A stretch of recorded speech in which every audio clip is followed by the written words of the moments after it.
Hello, hello, hello, and welcome to the last day of 2025. That's crazy. It's the last day of 2025. So we're gonna do a little stream, and we're going to 1 second. Let me just make this little post right here, and then I'll discuss what we're about to talk about.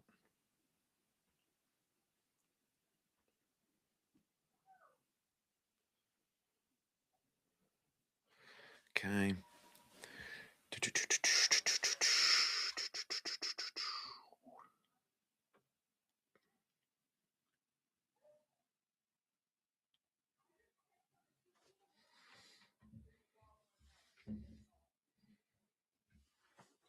Well, okay. Hello, everyone. Last stream or last live of the year, which is amazing. It's the last day of 2025. So I figured I would maybe discuss some things that we can do, some systems, some habits, some changes that we can potentially make for 2026 to try and make that, the best year of our lives. And so I am live reacting to a podcast episode from the Mel Robbins podcast for a couple of reasons. One, Mel Robbins, her podcast is ranked number one in the education category, which is the same category that my podcast is in. And my podcast is currently ranked 40. Hers is ranked number one. So, one, I'm sort of live learning on why her podcast is ranked number one and maybe how I can do better to get up to that rank. Also, I'm learning from the guests she has on about habit change and habit formation and changing. So, I'm learning in real time and also reacting to that, which I find very cool and very fun. And also, um, I just think it's a cool vibe to learn in real time to improve and all those types of things. So that's what I'm doing here with Mel Robbins as we jump on this stream.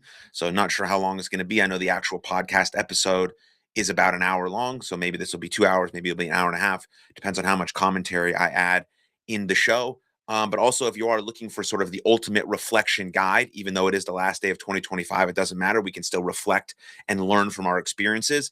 Please do check out my podcast called Something for Everybody. One of our most recent episodes is sort of the ultimate reflection guide of 2025 to use those experiences as fuel for our growth heading into 2026. So, enough of that sort of yapping, but let's get into it. Let me just share my screen and we will get things rolling here. So, okay, layout, just the layout we want right there. Boom, full screen. And here we go. Let's rock and roll. Professor Katie Milkman, welcome to the Mel Robbins podcast. Thanks for having me. I really appreciate. Also, before we just really get rolling, if you are on TikTok, the best place to be is over on YouTube for the full stream. So, cheers. You making the time. I've been a fan of your work for over a decade, and I love that we're going to get this chance to dig into research that helps you change your life. It's informed some of the biggest books on habits on the planet. And now we have the OG with us in person.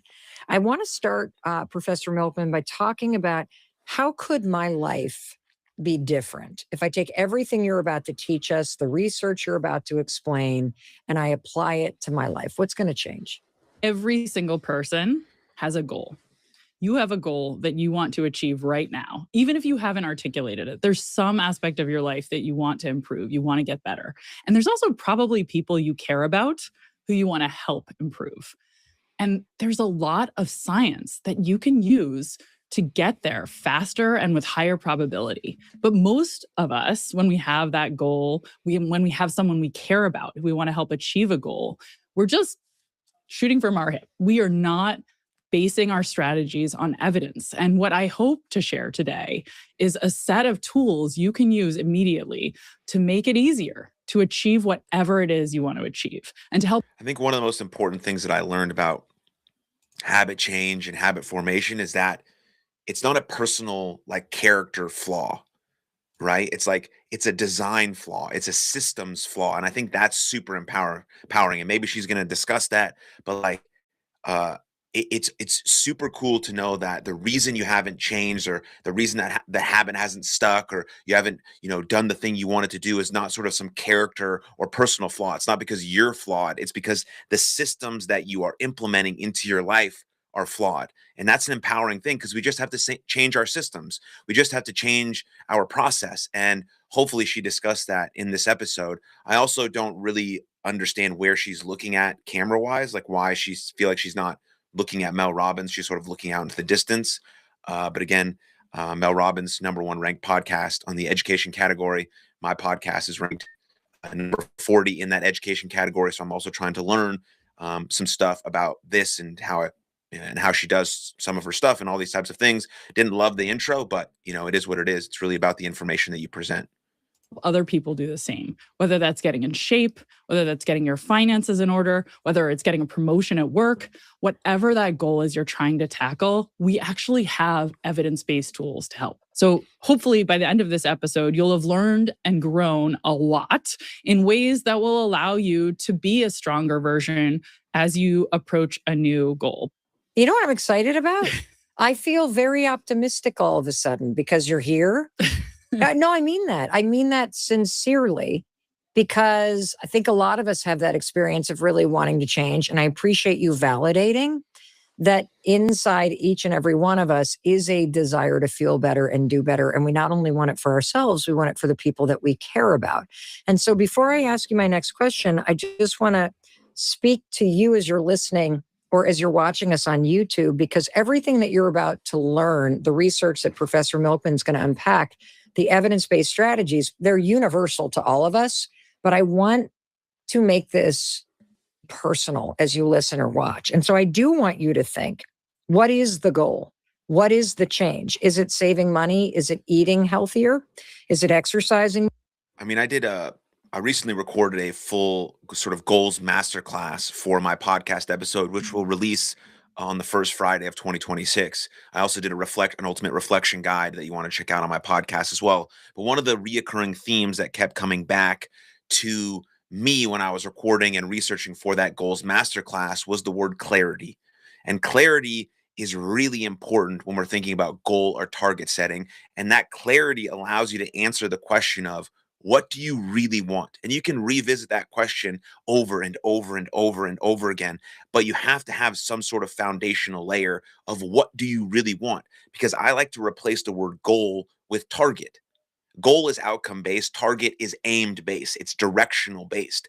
And so, what do you really want is the ultimate question. And maybe you don't know that for sure 100%, but you have some clarity around it so you can actually head in the right direction. So, Mel Robbins is speaking, obviously correctly here about understanding what you really want and taking the time to reflect upon that so you can allow yourself to have the right target and allow the right aim. And then, as we're probably going to discuss in this episode, what are the right tools, habits, and protocols and systems that you can apply that are going to push you in that right direction? So I think that's very, very important.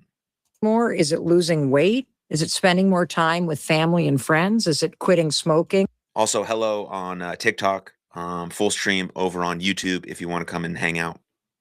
Or vaping or drinking, spending less money, getting a better job. Think about what you want to change for the better.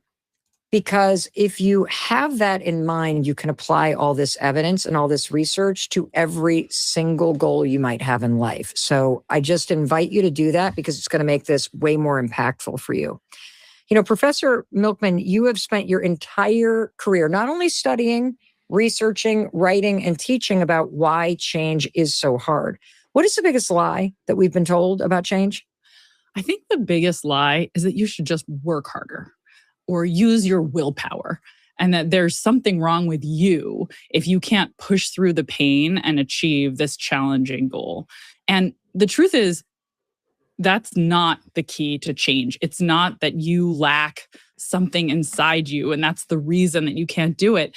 It's actually normally that you haven't set up the right strategies, you don't have the right support systems. There's not something broken in you. And boom, nailed it. Already said that right before this. And that's the fact, right? We look at not achieving our goals or not sticking to the habit as some sort of as a personal flaw, like we fucking suck. And that's just not true.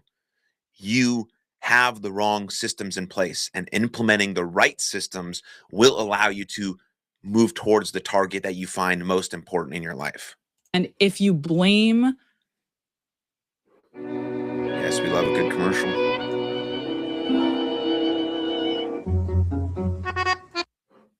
the way you're designed and you say, I don't have the willpower to make this change, or I just, there's something wrong with me and I can't do it, you're setting yourself up to fail. It doesn't just take willpower or grit or fortitude. It takes strategy, and it takes understanding how do you set yourself up for success, despite the fact that doing hard things is hard. You have to change it so that doing hard things becomes easy, because no one's good at doing hard things. So we have to make it enjoyable. We have to make it memorable. We have to make it social. We have to bring to bear all the best evidence to strategically overcome these challenges. And we can use the tools that are going to lead us to success instead of to failure. Well, what I love about where you're starting is I think most of us, when we have a big goal and we really want to change, but we can't seem to figure out how to make the change stick or how to change at all.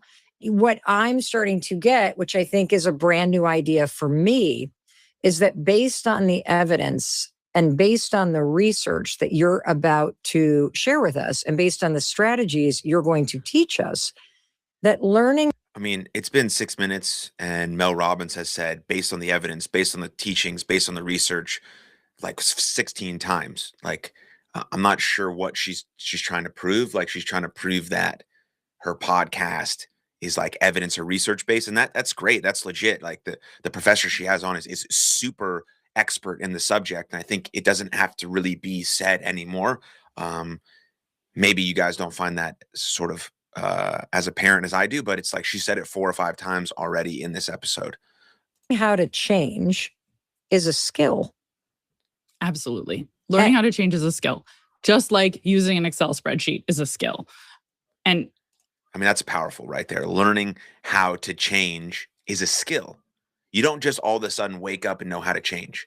Like, we're evolving and changing sort of every day on our own, right? That's sort of the consequences of action or inaction, no matter what you're doing. But if you want to deliberately change in the best way possible, that is a skill. That is a practice. Just like you learn how to read or write or do anything in your life, you learn through repetition and through practice. So yeah, you may have quote unquote failed at some of your habit change before, but that's just now experience. And if you want to use experience as growth, then you have to reflect upon it, and you use that reflection in your experiences to use it as fuel for growth. And now you're enhancing the skill that you have to become better at change. And I think that's wickedly important.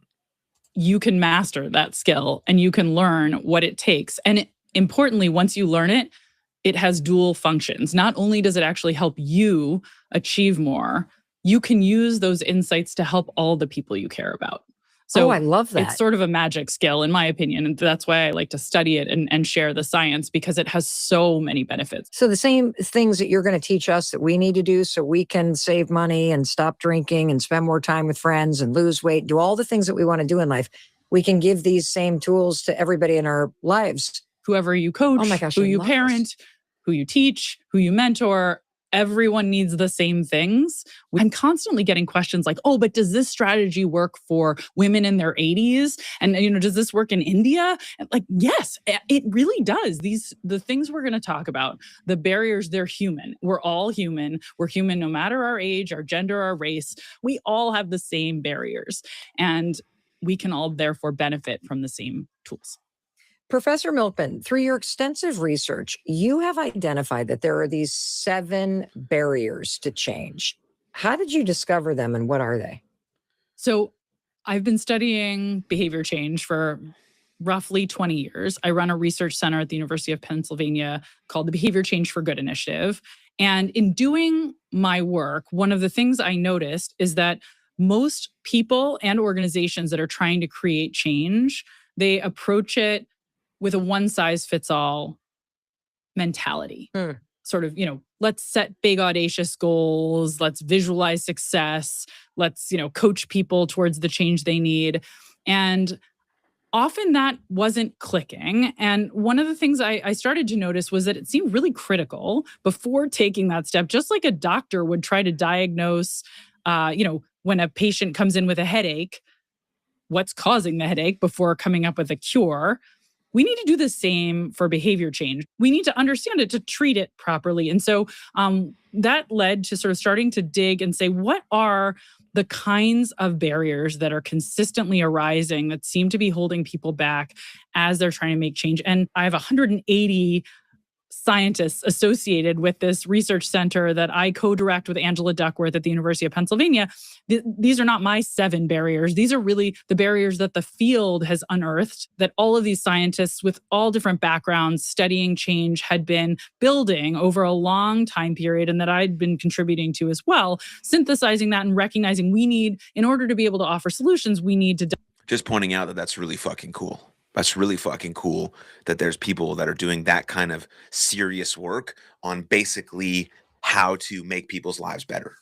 Like that's what behavior change is. And it's really cool that she's sharing it. It's really cool that there's like 7 sort of ideas that they're going to share that we can talk about and break down, implement into our lives and use as fuel to whatever we want to do in our life, to have the best 2026, to be the best parent, yada, yada, yada, yada, yada. So just pointing out that that's fucking cool. diagnose what's the specific barrier. And we see much better results when we're tackling the barrier that is actually underlying the problem than when we try these sort of universal solutions. I love this because if you start with the premise that the person listening or me or anybody has a desire to change, like you earnestly want to feel healthier, you want to make more money, you want to lose weight, you want to save money, you want to spend more time with your family and friends. So you have this authentic desire, but then all of a sudden,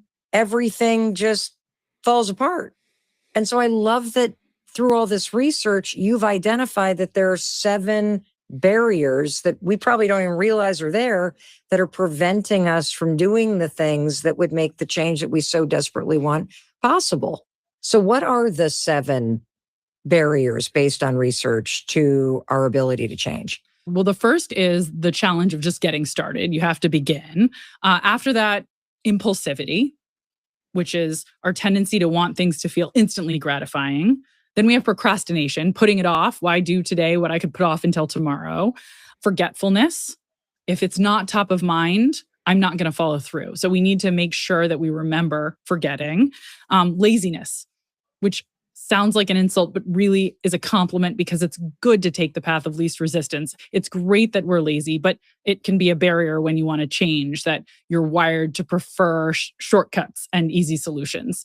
And then confidence. If you don't believe that you can make a change, then it's going to be really hard to convince yourself to follow through. And then finally, conformity is another barrier to change. The people around me, I look at what they do and I believe that's all that's possible for me. And so I conform to those norms, and that can be a barrier if it's not, if conformity is not shaping me to make the changes I want to make. What I love about I mean, that's really cool. Also, the graphic that pops up is really nice. So I appreciate that. That's not something that I do on my show with the graphics. So very interesting there. That adds sort of the flavor, right? If you're viewing or watching, you can see and take notes and jot down some ideas. So maybe that's something that I need to implement into my show. That's also why I'm watching this. But of course, number 1 is not getting started. That's going to be a huge barrier. The number 1 barrier to change is just getting started. Getting started is always going to be the hardest part.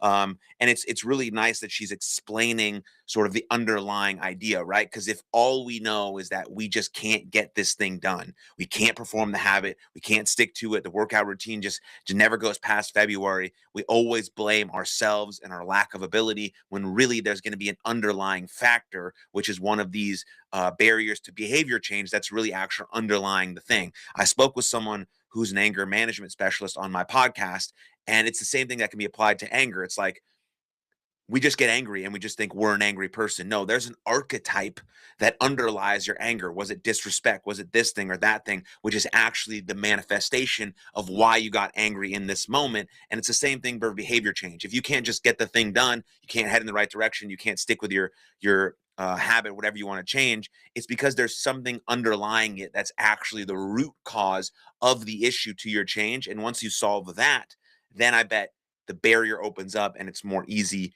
or more likely, let's say, that you're actually going to stick with that habit. this is, you're providing us a framework so that we can understand the way that we operate and then figure out workarounds. And so you talked about not getting started, impulsivity, procrastination, forgetfulness, laziness, which is basically having to deal with the habits you already have and your automatic behaviors and the shortcuts you already take, lack of confidence and that discouragement that it's not going to work, and then conformity. What was interesting for me as you were going through it, and I'm sure as you were listening or watching on YouTube, you probably were like, oh, that's my problem. Oh, that's right. Oh, I don't have a problem with that, but I got a problem with that one. And for me, it was like impulsivity, ding, ding, ding, ding, ding, forgetfulness. That is the bane of my existence. It's important to me, but oh my God. And so I want to go those step by step and talk about what the research says around each one of these 7. Because whatever goal you have, whether it's saving money or it's finding a new job or it's meeting somebody and falling in love or losing weight, all of these things, you're going to come up against one of these 7 internal barriers. Or more than one. Or more than one. Well, let's dig into the first one, which I think is something we all struggle with sometimes, which is just this barrier of just getting started.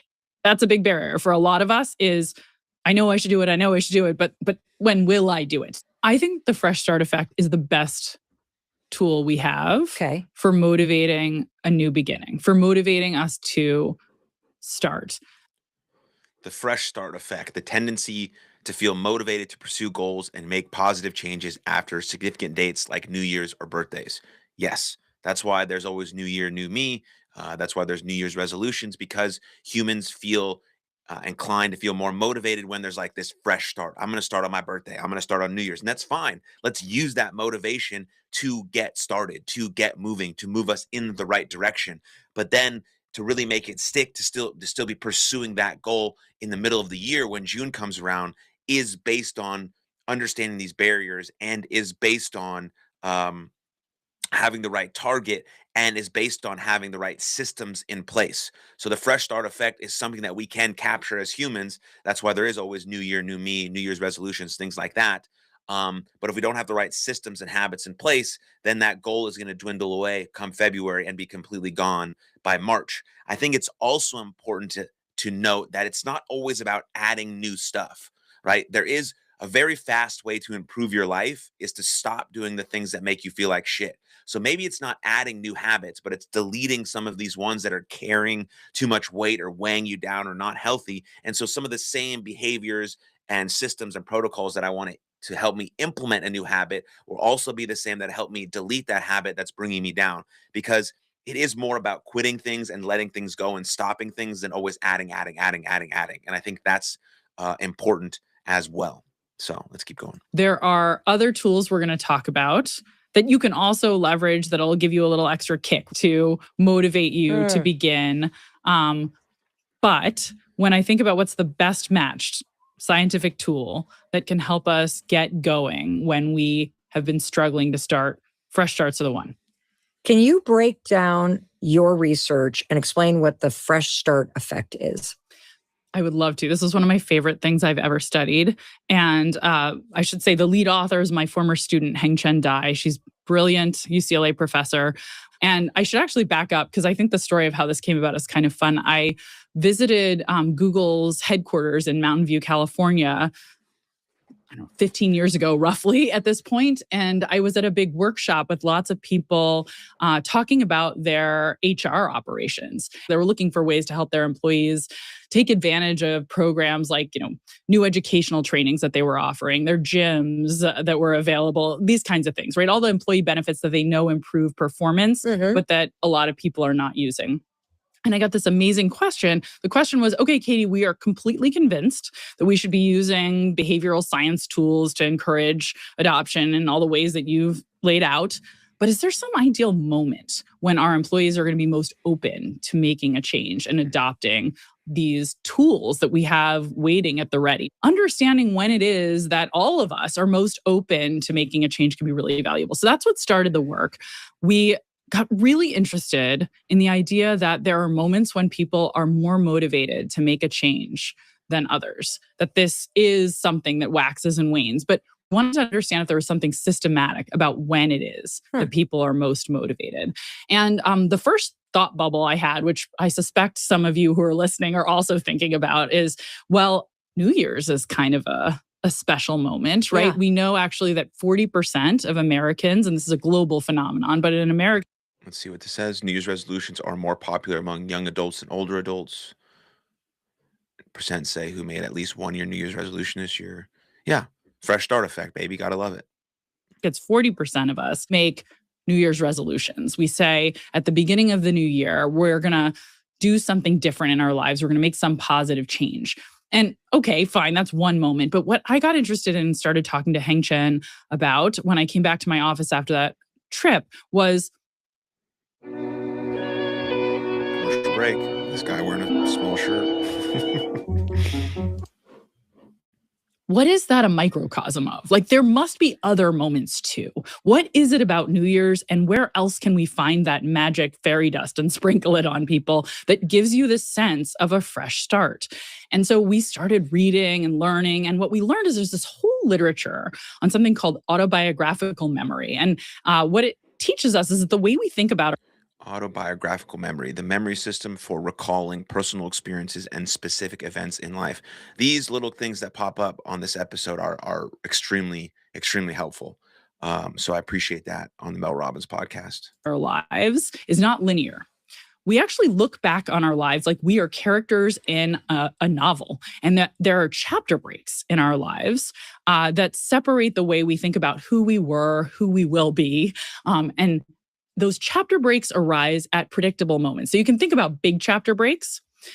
Big chapter breaks would be something like, you started this podcast, or you started a new job, or you moved to a new city. Maybe you started a new relationship. By the way, positive and negative chapter breaks in our lives. And when we bookend those chapters, what we do is we feel like we're making a major transition. And a new chapter that we open is a new beginning. To us, we feel more separated from who we were before I moved to Boston, before I took this job at company XYZ, before I got that promotion. That was the old me. And I feel this is the new me now at that chapter break. That's what's happening on New Year's. We feel, okay, last year is over. I'm chapter breaking that. That was the I mean, she's explaining why it's okay to have this new year, new me. So don't let anyone sort of shit on your New Year's resolutions. Those people that say it's lame to start. Why didn't you start 3 months ago? Why didn't you start in November or January or Feb? Why didn't you start in the middle of the year? Why you wait until the new year? Because as she's explaining, there is sort of this fresh start effect that gives humans the motivation they need to keep going. So it's okay to say on my birthday, in this next chapter, when I move here, when I start this new job on January 1st, and actually use that motivation, because we know, as Jocko Willink talks about all the time, motivation is fleeting. It comes and go. We want to more rely on discipline and process and habits and systems. But sometimes we can get that extrinsic motivation, that sort of kick in the ass to get us moving, and all we need to do is get moving, because as stated, right, the number one barrier to change is not getting started. So if we can use the fresh start effect to our advantage to get started, why the fuck not? Why not use it? old me who didn't get in shape, who, didn't make the promotion at work. But this year's going to be different. And we can set the old me aside and move on and say, I'm going to be optimistic and different this time because of that chapter break. And what we learned in our research is those chapter breaks arise actually a lot more frequently than maybe we would perceive. There's the big ones that I just talked about, those big life transitions that are really relatable. But actually, we see little mini chapter breaks every Monday. Every Monday? Every Monday is a fresh start. Every new month, the celebration of every birthday, dates like the start of spring, Labor Day, Beginning of new week, month, year, school semester, as well as immediately following a public holiday, a school break, or birthday. So that is, really outlining that there are fresh starts, and you can use the fresh start effect all times throughout the year. Every Monday is a fresh start. The first day of the month, a new school semester, all of these things can give us that little boost of energy to jolt us right back into the place we want to be, to jolt us right back into the direction that we're headed. Again, think targets. We're aiming in this certain direction because our direction is more important than our speed. And this is very, very, very powerful. Again, I do appreciate all these graphics they post to give you a clear idea of what she's actually saying. It's quite good stuff. Memorial Day, and it depends on what your culture and customs are, but there are these moments that demarcate time and give us a sense of a new beginning, and they're incredibly frequent. People are naturally gravitating towards these moments that feel like fresh starts in order to make change. Like from a common sense standpoint, I can kind of try to make sense of it because I'm like, well, I remember my birthday and it feels like a big thing. 3 months from now feels kind of generic.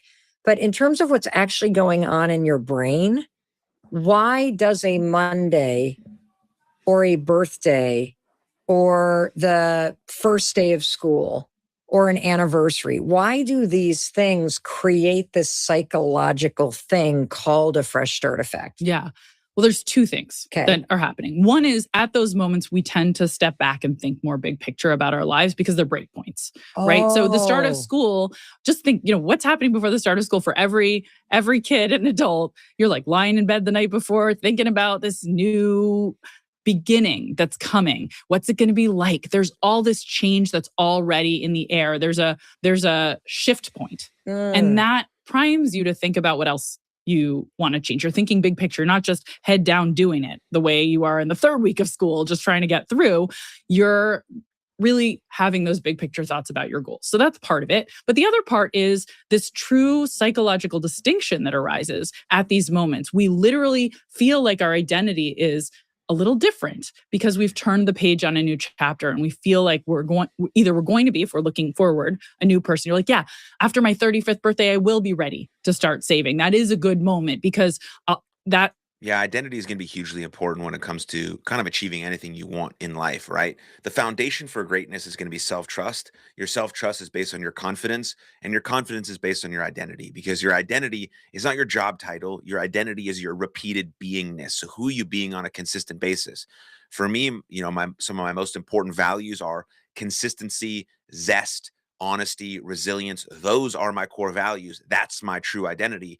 That leads to me having trust within myself, which leads to more confidence, which leads to hopefully, greater success wherever I'm applying it, right? And the same can be said about anyone, right? So you have to, again, we asked this question about clarity. What do you really want? Then you have to understand your first principles and your core values and how that relates to your identity. And your identity is your repeated beingness. And how does that then apply to different domains of our life and our job and our love and our work and all those types of things? And then how can we use that to shape our identity when we get this sort of fresh start effect?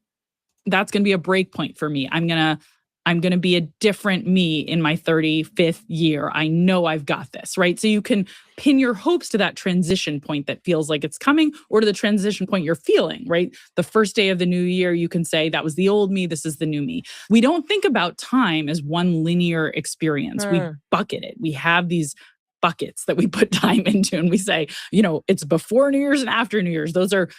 It's just a calendar. It's all made up. Every day is one day before, one day after another day. But that's not how we experience the world. It's a really different day when it's a new year. It's a different day when it's a Monday. It's a different day when the month changes. It's a different day when you get that promotion. That day feels different and unique from other days, and it makes you feel different and unique, and like you have a new beginning and a fresh start and some distance from what didn't go well before that makes you optimistic about what you can achieve now. Is there any research or any strategies that you have that give you an... Let's pause there because Mel and Dr. Katie have mentioned the word optimistic, which I fucking love that word. I think optimism is the foundation for mental toughness. And what is optimism? Optimism is the fundamental belief that things will work out for the best through the appropriate effort, attention, energy, and focus. And you need to have mental toughness to really just survive in this world, but to really beyond survive, to thrive in the best way that you're capable of doing. And to build that mental toughness, you need an optimistic mindset. And that's something you can build and train. They're all learnable, trainable skills. I talked about optimism a bunch on my podcast and how you can train for it and how you can apply it into your life. Again, my podcast is called Something for Everybody on all major podcast platforms. So check that out if you want to learn more about how you can train your optimism to become more mentally tough in the world so that you can achieve the things you certainly do and are capable of achieving. Now let's get back at it. Extra boost for the fresh start, specifically around New Year's? I think the most important thing about thinking about New Year's and thinking about fresh starts is that all it does is get you started. A fresh start is just a little extra motivation to say, yes, I want to do this. Yes, I'm ready. But it doesn't get you to the finish line. And I think this is why New Year's resolutions get such a bad rap. I do a lot of interviews around New Year's with reporters and like they always ask, well, why should we make New Year's resolutions? Should we just jettison them this year? Because I read that, 80% of them fail.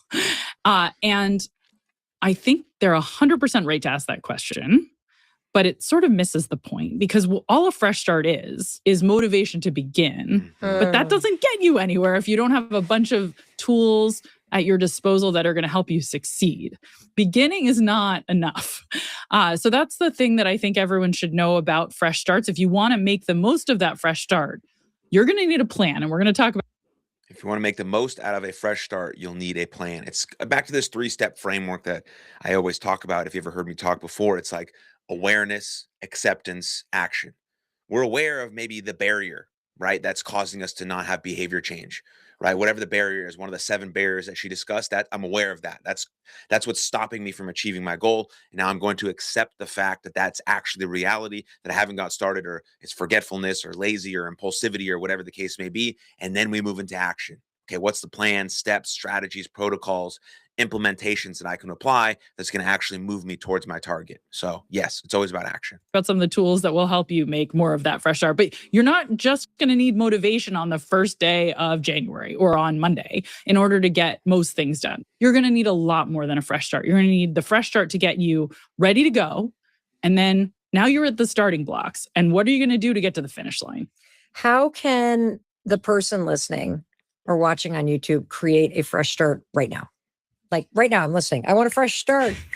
Professor Milkman, how do I do this? Well, give it to me. So the truth is we hoped there was some like magic formula, like spin around 3 times and shred a piece of paper and you can make a fresh start out of thin air. I will tell you, it does not seem possible. We've tried things like, telling people it's the 100th day of the year. It's the perfect time for you to have a fresh start. And guess what? They look at us with eyes glazed and they're like, what are you talking about? It has to actually feel meaningful for this particular effect to be useful. What we really need to do is actually identify moments that are meaningful fresh starts to us and make plans to tackle change at that time. That seems to me to be the most useful thing. Or if we're trying to help someone else, we can point out fresh start opportunities for. Love the action step. Okay, when trying to motivate the people in your life to change, point out calendar moments that feel like fresh starts. Yes.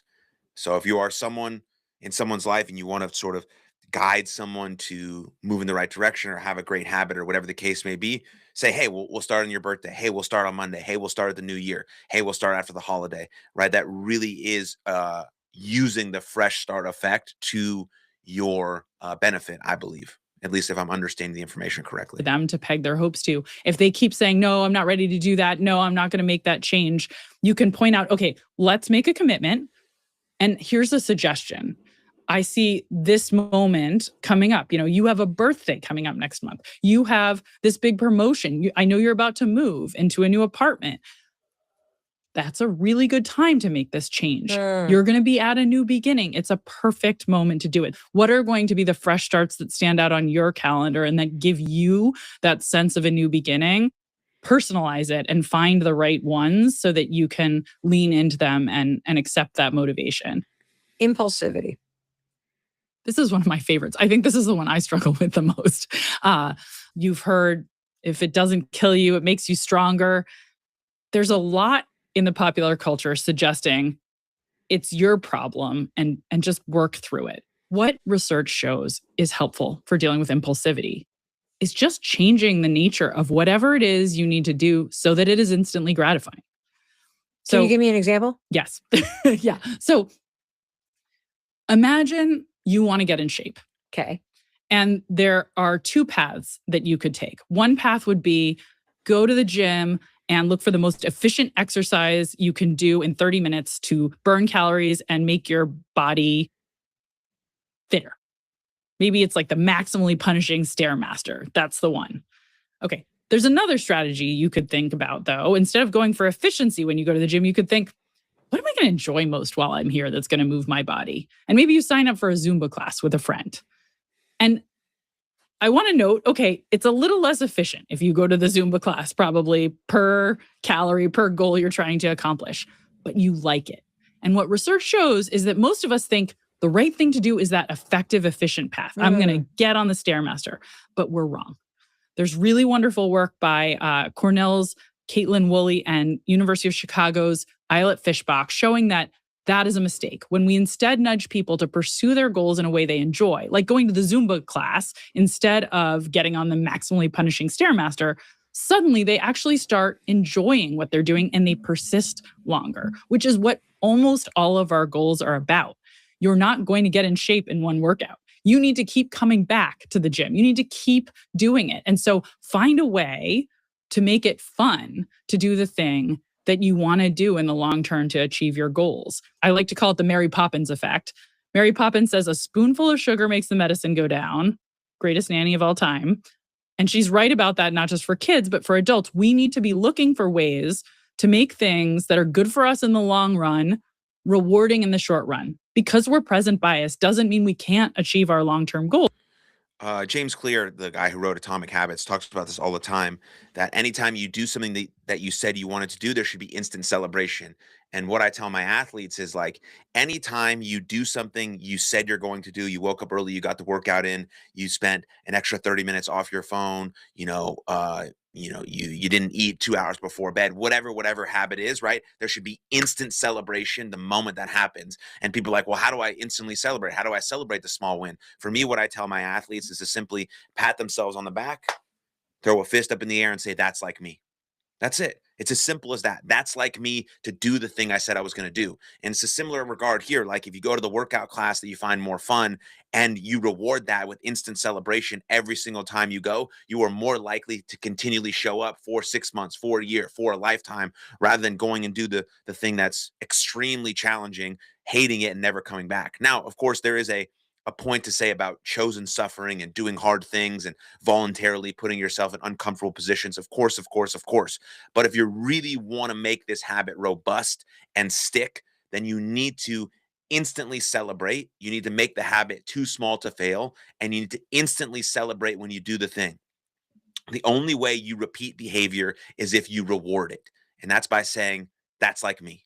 That's like me.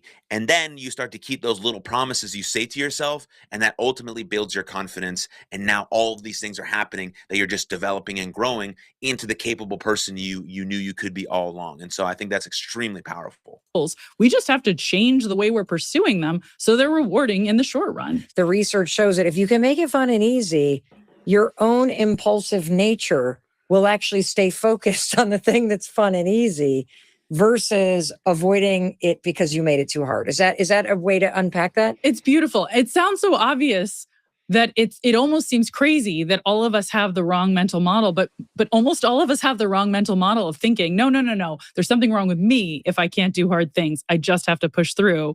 But actually, no, you just have to find a way to transform the hard thing, which, P.S., it's not always possible, but it's often possible, and it's not our instinct to try to change the way we pursue these goals so that they are more instantly gratifying. And once you teach people that this is actually the way to be more successful and achieve more. Did you pay the Apple Card like I asked? Oh, no, you forgot. Do it quick, the neighbor's watching. A lot of really good things happen. Are there other ones you want to talk about right now that are related to impulsivity? Because like if you can't figure out how to make filling out the application for financial aid fun and you keep you know what I'm saying? Yes, because you're distracted by your phone or you're distracted by this or you're impulsive because you have this present bias and you want to move toward a thing that's fun now. Yeah. One of my favorites is a strategy I used in my own life and continue to use that I then turned into a science experiment. It started, we're here in Boston. I was a graduate student here. And as a first-year graduate student, I knew I needed to move my body. I was a college athlete, and exercise is very important to my mental health. It's important to all of our mental health, let's be honest. But for me, it was like particularly critical.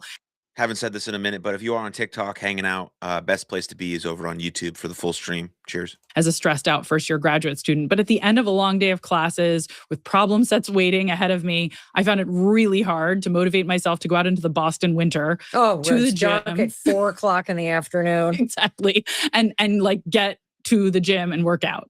So what I really wanted to do was just curl up on my cozy couch. And I love reading. For a lot of people, they'll think, binge watch TV. I love that too. I was really into the Harry Potter novels at that time. They were fairly new. I just wanted to sink into fiction and go to another place. And what I realized was that if I could actually combine those two things, there was a magical solution awaiting me. So specifically, I set a rule for myself. I don't get to enjoy Harry Potter unless I'm at the gym exercising. In fact, I started listening to audiobooks, and what happened was sort of life-altering for me as a graduate student who really needed to move and have that motivation. Instead of coming home at the end of a long day and wasting time, all I wanted to do was get my workout clothes on and go find out what happened next to Harry Potter and Voldemort, right? So I hustled over to the gym, and then I'm listening while I'm exercising. The other magical thing is these are complementarities. So this is the word economists use to describe two things. Items, qualities, or concepts that complete or enhance one another. Another way I like to think about this is algorithms. So if this, then what? If this, then what? So it's also the idea of anchoring. It's also the idea of anchoring your new habits to existing habits. Like if you want to start a meditation routine, okay, well, you're not going to start meditating for 60 minutes every day. You're going to make that habit too small to fail. So let's shrink it down to what you're actually going to do, and let's anchor it to another habit. So if we're doing if this, then what?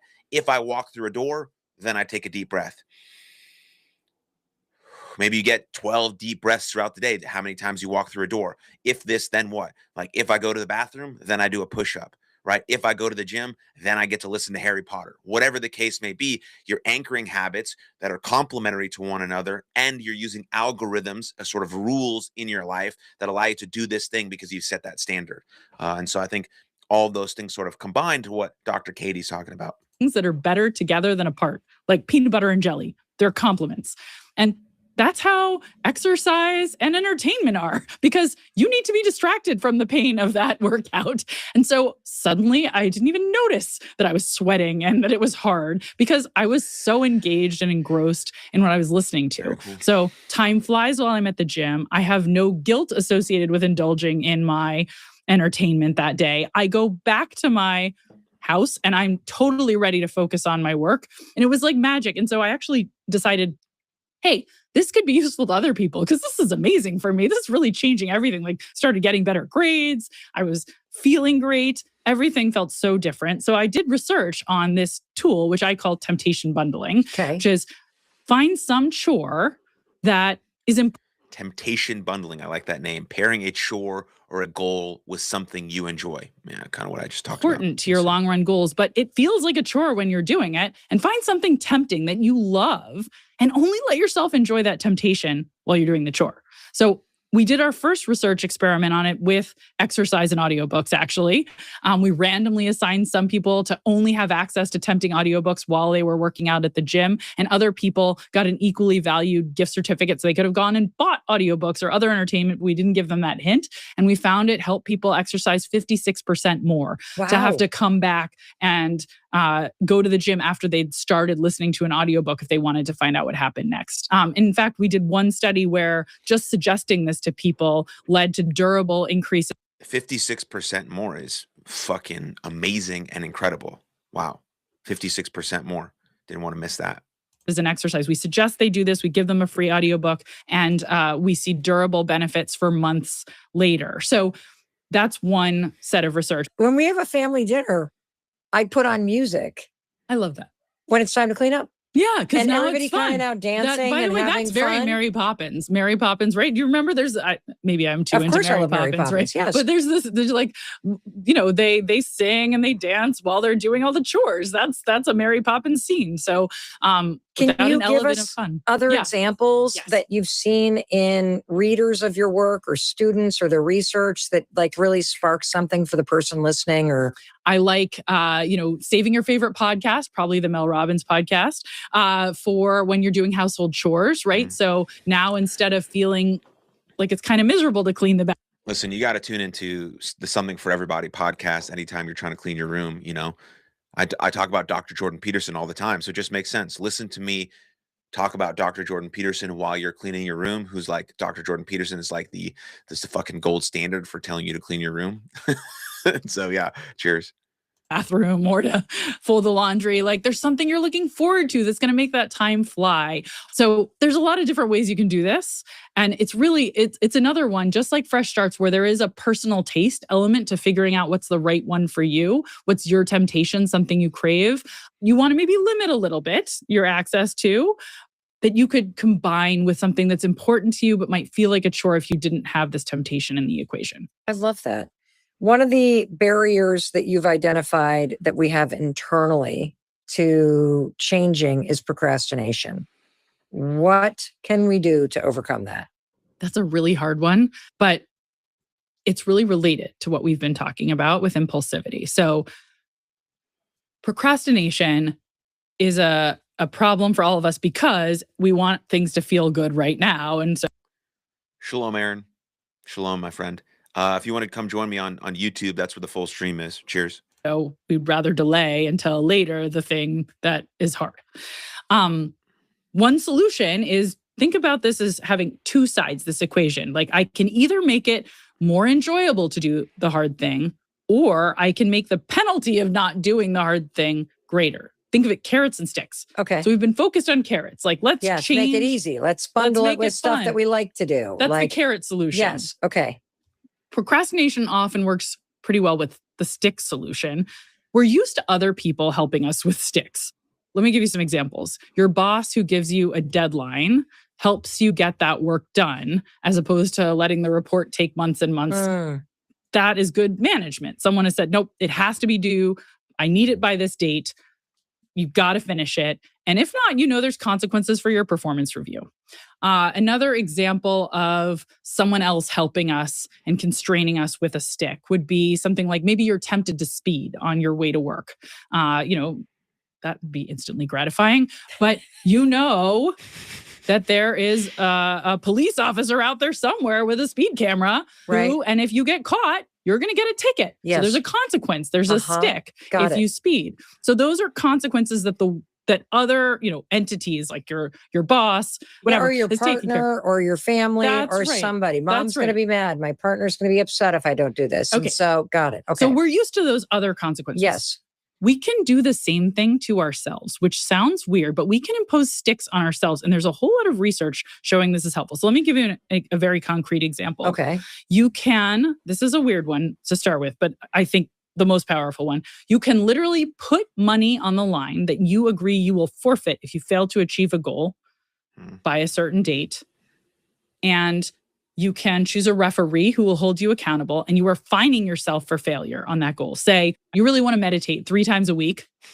It's important to you, but you're worried there's so many other things you're going to procrastinate on actually doing it. But you have a partner who would know if you meditated because your goal is to do it in the morning. So you say, okay, I'm going to do this and I'm going to fine myself $10 if I don't meditate 3 times this week.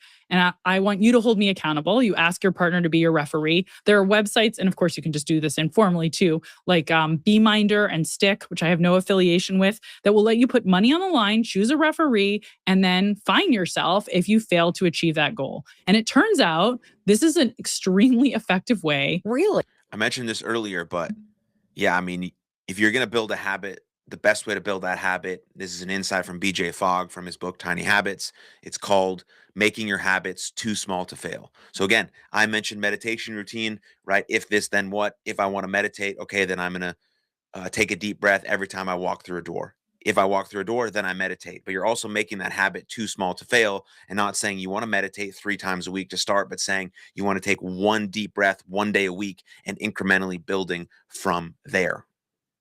To compel change. One of my favorite studies on this is with one of the toughest things to change, which is smoking. There's this amazing study. Dean Carlin of Northwestern University was one of the leads on this project, where they got a bunch of smokers to sign up for a smoking cessation program. They randomly assigned them to different groups. Some of them get standard smoking cessation tools. We're going to, coach you and explain why this is so important and give you all the usual. The other group gets that too. And yes, You're listening to Worthy of You. When you find your true match, you'll know it. It will feel natural, blend seamlessly, and never settle. Interesting. Because you Commercial, haven't come using this a far podcast just in to a come this commercial. far. Nice, love You're it. worth it. Access to a bank account they can put money in for the next 6 months that they know will be taken away from them if they fail a urine test for nicotine or cotinine, which are signals that you're still Wow. smoking. So 6 months down the line, you lose all the money in that bank account. And you don't have to put any money in that bank account, by the way, right? You're choosing to build up a fine for yourself. It reduced the rate at which people were smoking by 30% if they were randomly Whoa. assigned to have access to that account. I'm not talking about 30% is using it. huge. Plenty of people didn't use it. Just having a way to fine yourself reduced smoking dramatically. You can fine yourself for failure to accomplish your goals. And that's a really powerful way to achieve more. Now, the same principle can be applied with less extreme measures. So it doesn't literally have to be a monetary fine. You can think of other ways to create some consequence that's undesirable if you don't succeed at your goal, right? It can be you just tell somebody What's up, Stu? I'm awesome, man. How are you doing? Not responding much here on TikTok, but doing a full stream over on YouTube or Twitch or X.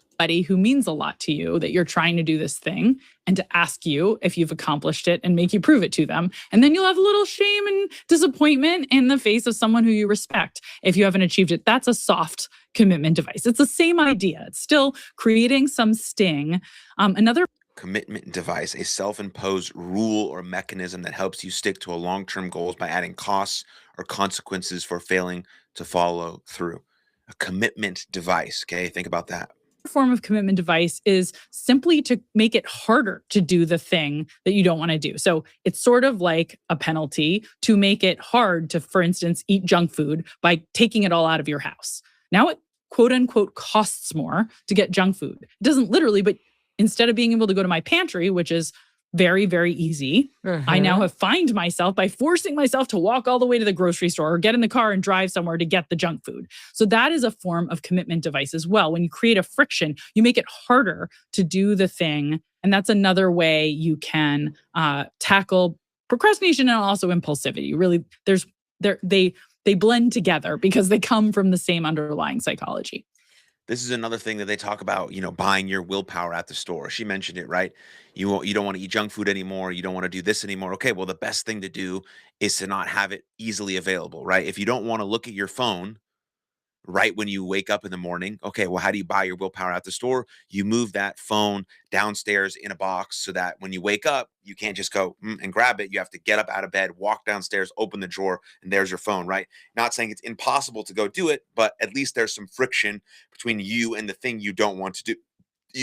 That's why they say don't ever go to the grocery store hungry, right? Because you're not going to buy your willpower at the store when you're fucking starving, right? So interesting ideas all sort of blending together, right? So not just about habit change, but also overcoming procrastination and overcoming impulsivity. All of these things are barriers to behavior change, which is really what we want to do, right? We want to become the best version of ourselves in greatest service to the world.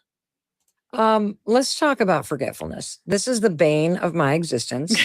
I will own that I probably have used this as an excuse or a crutch, but there are so many things in my life that I want to and I mean to make a priority, or I say I'm going to, and then I just forget.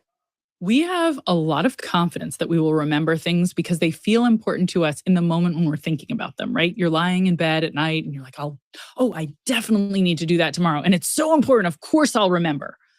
But economists call this an empathy gap. We don't understand who will be tomorrow. We don't know what it'll be like. Empathy gap, a cognitive bias where people struggle to understand the feelings of others when in a different mental or emotional state. We think, this will always be top of mind because it's top of mind and burning right now. But then you wake up, you have your coffee, you get into the swing of your day. And even though it was really important, it's gone, right? And there's this really interesting research from the 1800s on memory decay. Within hours, 70% of something you try to memorize is gone. Like we just lose information at a shockingly high rate. And that was the 1800s. I mean, I can only That's imagine right. And now. there was not even social media distracting us at that point. Well, Professor Milkman, I love what you say, that you don't fail because you don't care. You fail because you forget. So we have to understand that forgetting is a barrier. And then there are structural changes we can make. What are they? So one that's actually gotten a fair amount of attention, though it's maybe a little bit bygone, is simple checklists. Let's just think about what surgeons do that makes them more effective. They have checklists and Create simple checklists to help avoid forgetfulness. Yeah. Simple doesn't mean not effective. Simple does not mean not effective. Simple certainly means it can certainly be effective. operating room so they don't forget. Just because it's not like this super complicated, web of things that you need to do doesn't mean it's not going to be effective. The things that have been around the longest have been around the longest because they're effective. To, extract the tool that otherwise would end up in your chest cavity, right? They're really, really important jobs where people create checklists and structures. Pilots have checklists. You can have checklists in your life as well, and you shouldn't feel bad about it. They're incredibly effective at improving our performance. But even a step less intense than a checklist is making really concrete and detailed plans. One thing that research has shown, and this is mostly work by Peter Gollwitzer of NYU, is that people are much more successful at achieving a goal when they make a concrete plan about when they'll do it, where they'll do it, how they'll get there. And I like to call them cue-based plans. There needs to be Cue-based plans? yes, like a Like the cue. letter Q? No, like your stage cue, right? You've got to Oh. remember the cue to say your lines. Okay, gotcha. Yeah. What are the three things we're writing on our cue-based plan? So ideally, first of all, you need a cue in your cue-based plan. So the cue could be a point in time. Okay. Like, when are you going to do this thing? But the cue could be something else. Maybe you're not exactly sure when you're next going to pass by the pharmacy and be able to pick up the medication you need to grab. Or I mean, this falls back to the simplest idea that I stated at the very beginning. What do you really want? That creates your cue. And then your cue creates this checklist or this process. That when she's you're going to explaining. have the next opportunity to talk to your daughter who only calls every so often. And so the cue can be, if my daughter calls or if I walk by the pharmacy, it doesn't have to be at 3 p.m. on Tuesday. So the cue is some trigger that you're going to need to remind you, this is when I enact the behavior. Gotcha. So the plan when needs am I a going to cue. do it? It's either if this happens then, or here's the time and the date I'm doing it. Exactly. So when are you going to do it? Where are you going to do it? How are you going to get there? Really simple. Get those plans in order, because if it's not planned out, if you don't actually have a cue that will trigger, oh, it's noon, I said I would do this then, you're far less likely to follow through. And the way that we store memory is through these cues. That's what triggers our memory. So cues are really critical. The other thing that it does is it creates a commitment that's no longer a vague intention. Oh yeah, I plan to go to the gym at some point this week. I plan to meditate at some point. Now there's a specific point in time, and you are letting yourself down if you don't follow through at that point in time. You can no longer convince yourself, oh, later, yes, later I'll get to it. So it's creating that accountability for yourself. If you push it off further, that's also important. So there's forgetting, there's an accountability component. And also it can help you think through obstacles when you make these plans. So I'm a parent, and if I haven't figured out who's going to be taking care of my 9-year-old, I can't be at this other place, right? If I haven't figured out who's going to take this meeting for me, I can't be at this other place. So whatever it is that might be an obstacle, this planning process helps you ensure that it doesn't trip you up at the last minute before you can get it out of the way. And it's a really simple tool you can use in your own life anytime there's something you're worried you might forget that's important to follow through on. Obviously, reminders are incredibly important too. Like, put it on your calendar. Send your future self an email that's triggering that time. So, but sometimes we literally can't have those elements there to remind us to at the right moment. And so in those cases, the cue, like when my daughter next calls, that's when I will do XYZ, can be important as well.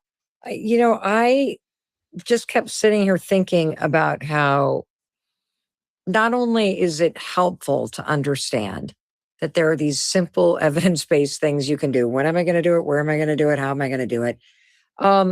It made me realize how often I am hoping something is going to happen, and I'm leaving it to accident. versus making a plan and being serious about it actually happening. You know what I Yeah. mean? Like, I think Yeah. that there's a lot for me where I have a lot of things that I would like to change, but it sort of lives in the maybe someday it'll In the be abstract wonderful zone. when I Yeah. get around to it. And then everything else about life takes over. And the simple truth is, if I look in the mirror and I'm being Dr. Katie said an important word there, in the abstract zone. That's again why I talked about at the very beginning that clarity is super important. It's the most important word when it comes to goal or target setting. If you're not clear or have any sort of clarity about at least the direction you're going in, then you're just going to be doing meaningless shit that has no sort of intentionality to it. You have to get clear on what you really want. That takes reflection and alone time and experience, all these types of things that go into really getting clear on the direction you want to go in with yourself, your relationships, and your life. honest with myself, I never made a plan. I never even sat down to say, okay, I want to see friends more this year. When am I going to do it? Where am I going to do it? How am I going to do it? Versus just sort of throwing the wish into the air and hoping that somehow it magically ends up happening. I'm just sitting here going, Mel, you just literally you've left some of the most important things that you want in life to chance. It can also help to have other people involved in this process. So we have this study where everybody signs up for a program to help them exercise more. It makes me think of what Chris Williamson always says. He always says, do the thing. Like thinking about doing the thing, talking about doing the thing, reading about doing the thing, thinking about doing the thing, writing down, putting it in your calendar about doing the thing, all is great and can be part of the process. But the only thing that's actually doing the thing is doing the fucking thing. And so that's why the number one barrier to behavior change is not getting started, because you have to do the thing. You have to get to the starting line. And so hoping and wishing and praying and thinking and believing and listening to podcasts, never going to work unless you actually take that information, apply it to your life, and go do the thing. More regularly with a friend, but we randomly assign them to either be paid if they go to the gym, whether or not their friend shows up, or only if they and their friend both show up. Oh, So you and I, yes. say we're friends, we're gym buddies, we sign up for this program. Either we could be in the condition where we're each paid $1, regardless of whether we show up together, whenever Got it. we go to the Okay. gym. Or we're in the condition where, Mel, you and I can only earn $1 if we show up together. Oh, So that's much harder. We Yeah. have to coordinate and plan our workout, by the way. And it turns out we're going to go 35% more if we're in that second group where we have to coordinate and we have to show up together. well, because I'm not going to let you down. That's right. I'll You're let not myself gonna- down That's all right. day So long. when you make a plan, sometimes you can make it stronger when it's with someone else and there's an accountability element. And that can be part of what makes the plan better. By the way, it also makes it more. I've built the habit in my life of working out. I started working out when I was 12 and 13, and it's been constant in my life ever since. But those people who are trying to get that to be a thing, to work out more consistently, an accountability buddy, a workout partner is fucking awesome. So if you can find that person, whoever it is, I know run clubs are really popular now, and that's an important sort of social, also working out aspect. But the accountability partner is great. I mean, that's why the relationships that you nurture and cultivate, are really important, because someone's going to ask you, hey, did you hit the gym today? Hey, when's the last time you worked out or got a good night's sleep? Prioritize this. You said this habit or this goal was important to you. Well, what have you done this week to sort of maximize that? And so having someone in your corner who cares and also knows your goal is super powerful as well. Fun when you pursue your goals in tandem with a friend. So I would just layer on a little bit of extra magic sauce from behavioral science if you can. When you're making a plan about something you want to do regularly, is there also when creating a consistent plan to achieve a goal, add a social component to increase accountability. a way you That's an can action step. work something Gotta do the social thing. into your plan? So you have accountability and you have commitment, and also a little bit of fun, because in that particular study, the tandem goal pursuit ended up being more effective, both because it was more fun and because of the accountability, and of course, because of the forced planning.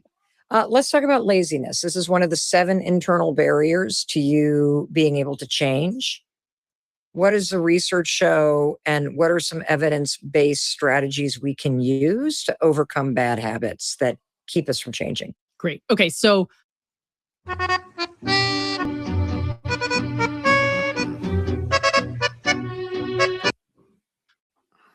We want the easiest solution.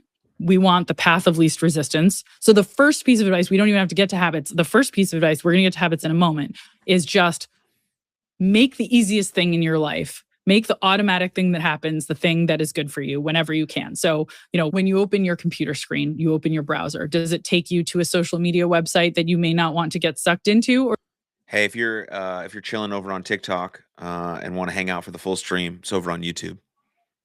Or does it take you to learn about something interesting? Does it take you to the latest Mel Robbins podcast? Where do you want it to take you? Think proactively about what you want the defaults in your life to be. When you get a paycheck, does a portion of it automatically get transferred over to a savings account so that you have to take no steps whatsoever and saving is happening? What are the defaults that you can set so that the lazy thing to do is something you like? That's, keeping healthy snacks in the pantry. That's having a workout machine that's nearby. The further, by the way, you are from...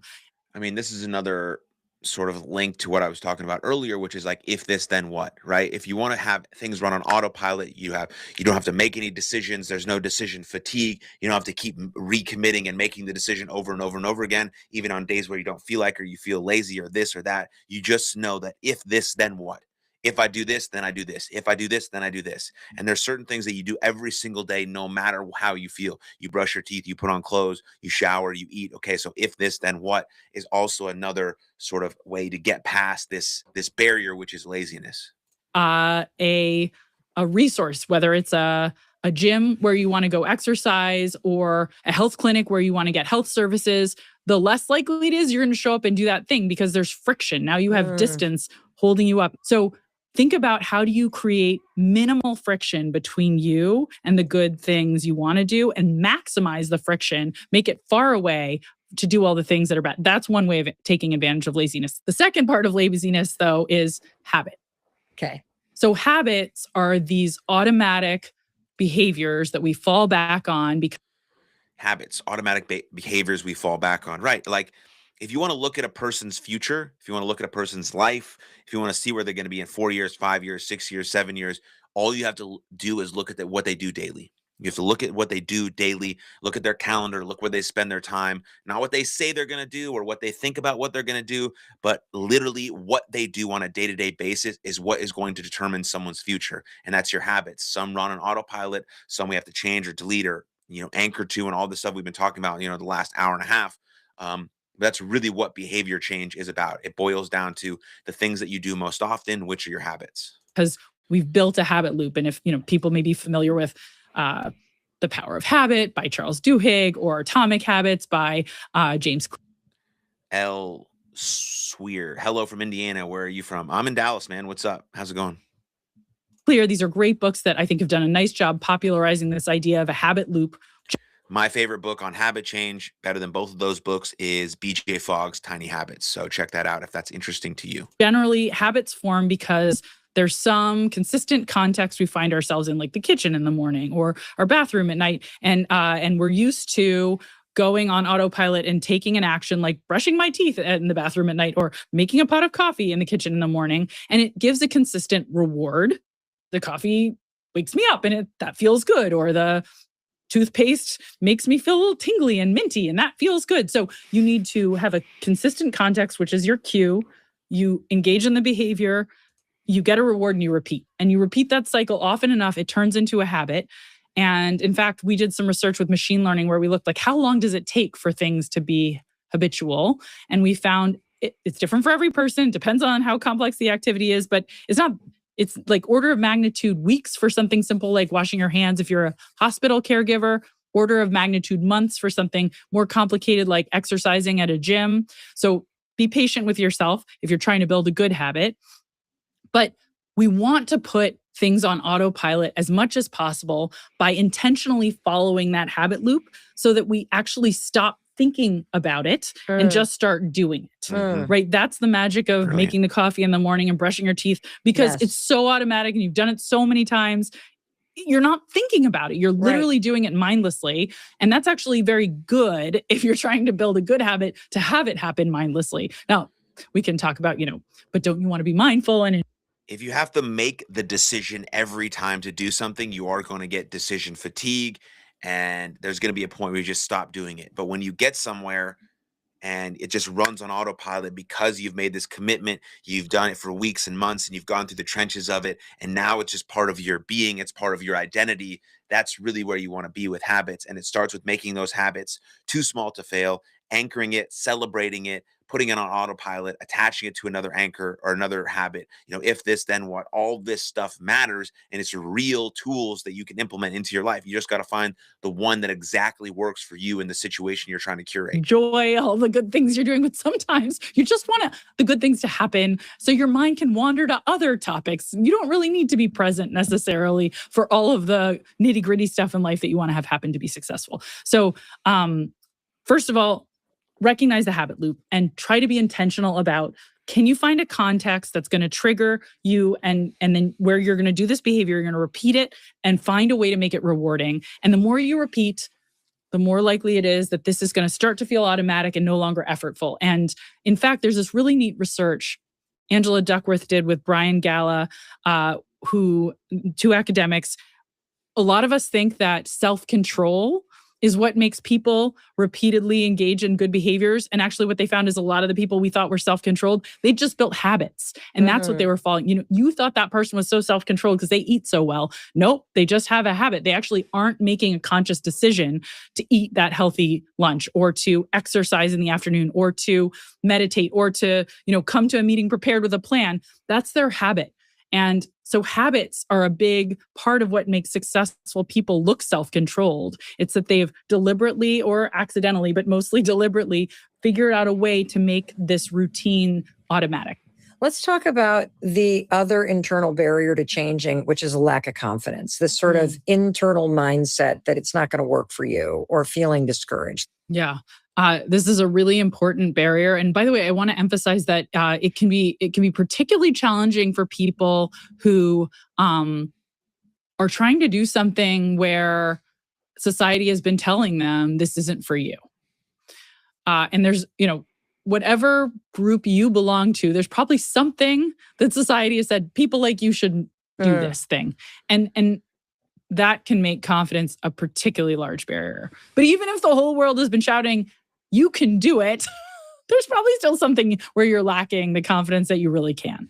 And so there are a number of things we can do about this. One of them is trying to adopt a growth mindset, which is to recognize growth mindset, the belief that your abilities can change and develop as you learn from challenges. Before she dives into confidence, I just want to express what I think confidence is. Maybe we have the same view, maybe it's different. But in the sports world, we talk about confidence being intense trust in oneself. And that trust, which I talked about earlier, is the foundation for greatness. And how do you build that trust in yourself? Well, it's through evidence and through receipts.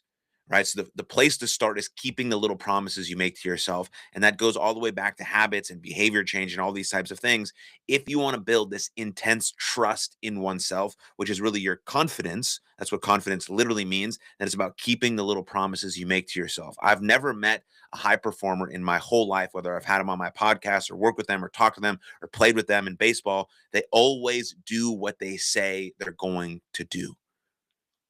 They do what they say they're going to do, and that's a byproduct of keeping the little promises you make to yourself, and that is the evidence that you need to have intense trust in yourself, which builds that confidence, which then can be displayed in any domain that you go into. And so that's how I think about confidence. And then in real time, your self-talk is your number one predictor of your confidence. Your previous success and your preparation also impact your confidence, but it's really your self-talk and the intense trust you have in oneself based on your previous evidence, which is your previous success.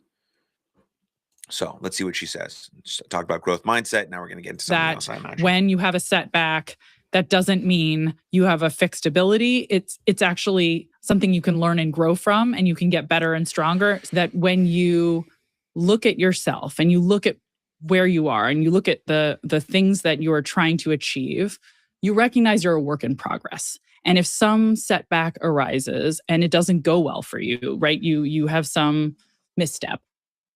Why I get triggered when someone gives me unsolicited advice. When I was younger, it came mainly from... You think, what can I learn from that? That's a growth mindset. You recognize you can always get better. A fixed mindset is thinking... the belief that your abilities and qualities cannot change. Fixed About mindset. yourself as a final product. Mm. This is as good as it gets. And if you have a misstep or a failure, something goes wrong. There's a concept that I also talked about in the episode that I did coming out soon on goal setting. It's really a goal masterclass. Remember, I did a previous episode on reflection, your ultimate reflection guide for 2025. Really important on my podcast. You can find that anywhere. It's called Something for Everybody. And then to link to that, or to add on to that, I did a sort of a goal setting masterclass. And in that, I talk about endlessly evolving process. We as humans are an endlessly evolving process, endlessly until we die. So every single day, we're always evolving. We're never exonerated from the work. Every day we're evolving. And then it's a process. Talking about the things we're talking about today, right? Goals, systems, strategies, tools, all of that stuff is part of the process, and it's endlessly evolving. It's a beautiful, beautiful thing. Instead of thinking, what can I learn from that? How can I grow? You think, well, that's just another bit of evidence that I am limited in my capacity.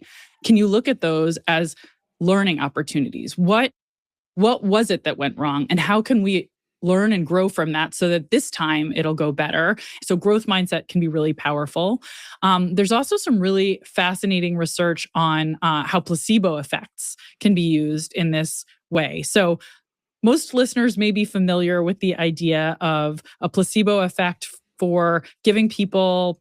Placebo effect, a physiological phenomenon where our beliefs and thoughts can create tangible biological changes. Positive results in a medical domain, right? Like Mhm. it's changing your belief and expectancy in a way that then you behave differently.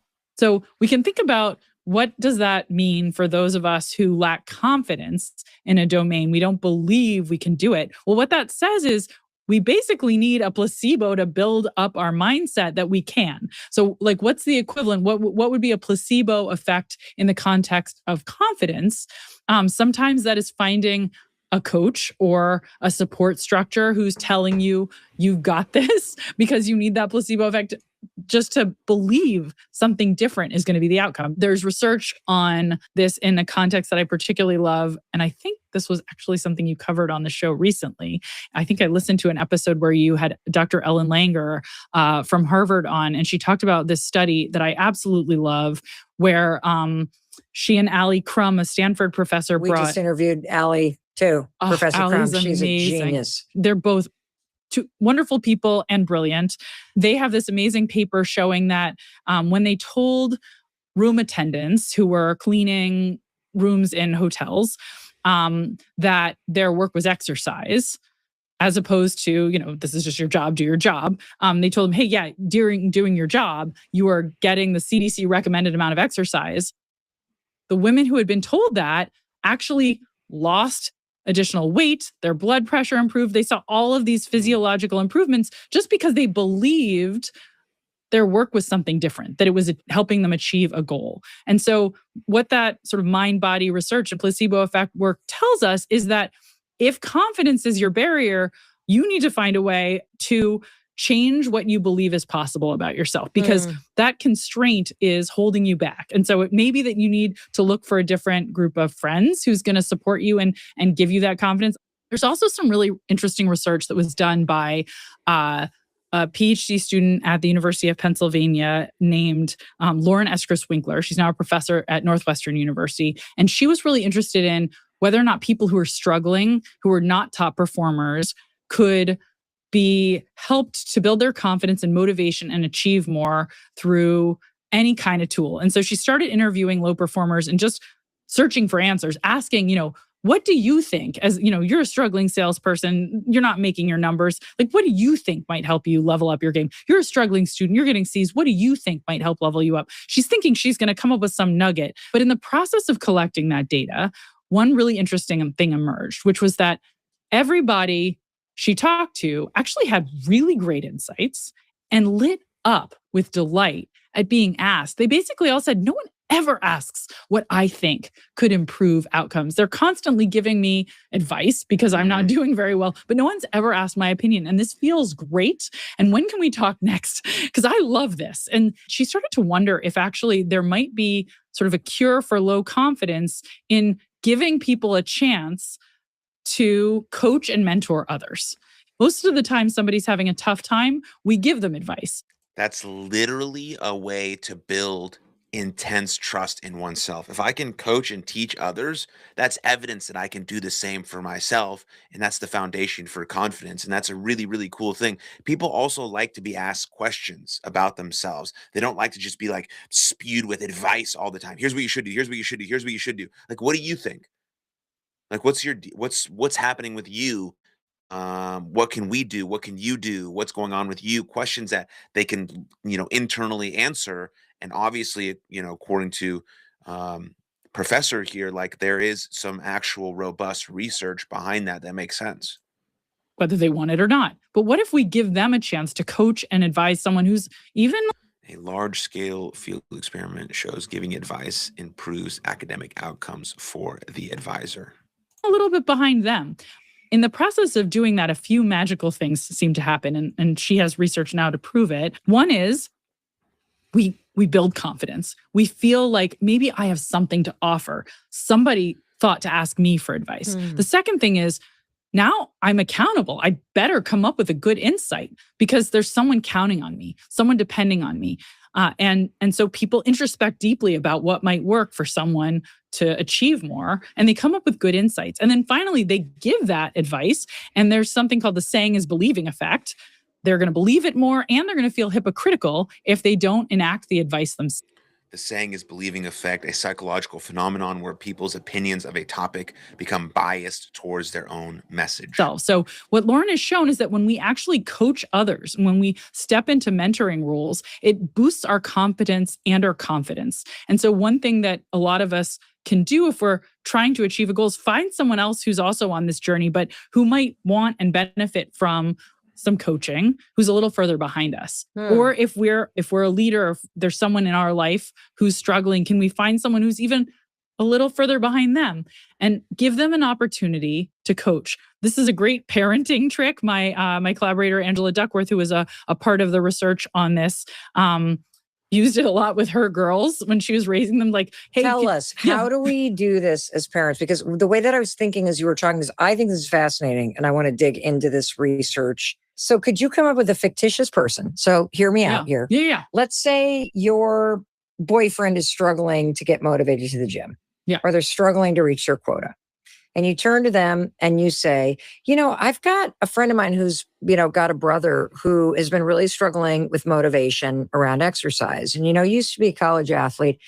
Do you have any advice? What could help him? Of what could help him? Is that enough to make up? Like, how did you and Angela use this with Angela's daughters? That's a great question. So Angela uses it with her daughters genuinely. If one of them is struggling, she'll often say to that daughter, hey, your younger sister is also going to encounter this. What do you think, as you're working through it, what do you think you've learned that might be helpful to her as she deals with the same thing? So that would be a way you could use it with kids. But one of the experiments we did was very similar to that hypothetical you just gave around, a partner who you want to motivate to go to the gym, and you make up a hypothetical person. So this was an experiment we did with high school students in Florida who it was a fresh start at the beginning of a new year. And we brought them into computer labs and randomly assigned them to two experimental conditions. One group, took some survey questions, told us what the class was they most wanted to improve in, and then they left. The other group took the same survey questions, told us the class they wanted to improve in, and then they spent 8 minutes answering questions, giving advice to younger students about how to study more effectively. So some were multiple choice questions, some were, free response. Like, how do you avoid distraction? What do you find the best places to study? Do you listen to I music? mean, just pausing there for a second. I mean, just the role of mentorship, at least, specifically now speaking for young men, the role of mentors for a young man is extremely important. There's nothing that creates more of a downward spiral in a young man's life than when he loses a male role model. This is why coaches and religious leaders, or whatever the role model comes from, are so important. And I'm just generally speaking about role models here because that's what she's talking about, sort of mentoring, giving advice, things of that nature in regards to sort of habit change and building confidence and things like that. So it's a little bit of sort of adjacent to that, but it's like we have the ability to be mentors and role models to people, especially young people in our lives. and it's extremely, extremely powerful, especially for young men. So if you're a man listening, get engaged in that type of stuff. There are young men out there who need your help and want your wisdom. Music, or is it better not to? And this advice is going to be, we tell them truthfully, we're going to share it with younger students. But it's still this sort of abstract. They're not actually talking to someone. And we did share it with younger students, but not in that direct one-on-one way. And that intervention, just getting those kids to spend 8 minutes on some advice giving that was specific about how to study more effectively, significantly improved students' grades over the control group that didn't do it. Now, I also want to be very clear, these are very small effects. So we are not turning C students into valedictorians with an 8-minute exercise, but it did have a meaningful and statistically significant effect. So move them 1 point on a grade point they're going from a scale from 50 to 100 could be my grade. So I'm going from like a 76 to a 77. It moved them in the class they most wanted to improve in and in math, which were the two things we set out to measure because we wanted to help them in their goal. And math was the toughest subject in this particular school. So we targeted that. And Lauren Eskers-Winkler, who's the lead on this project, has done other work with other people in lots of other settings. This is not just about academic performance. It's about achieving goals around health. It's about achieving goals related to your job. When you are given an opportunity to coach, even if it's in this, I'm filling out a form and sending my advice off through to some distant stranger, that forced introspection, the opportunity to feel like somebody is listening to me changes your confidence and it changes your motivation in a way that shows real results. One thing I just wanted to reflect back is as I'm really listening to this fascinating piece of research about how when you go from beating yourself up and telling yourself you can't handle it or you're failing at it to being asked to coach somebody else.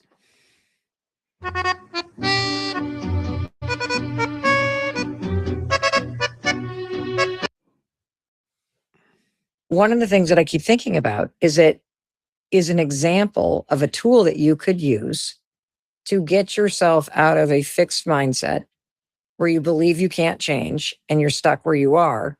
And by looking at giving advice, you have to extract the lessons that you've learned, even if you're not good at it.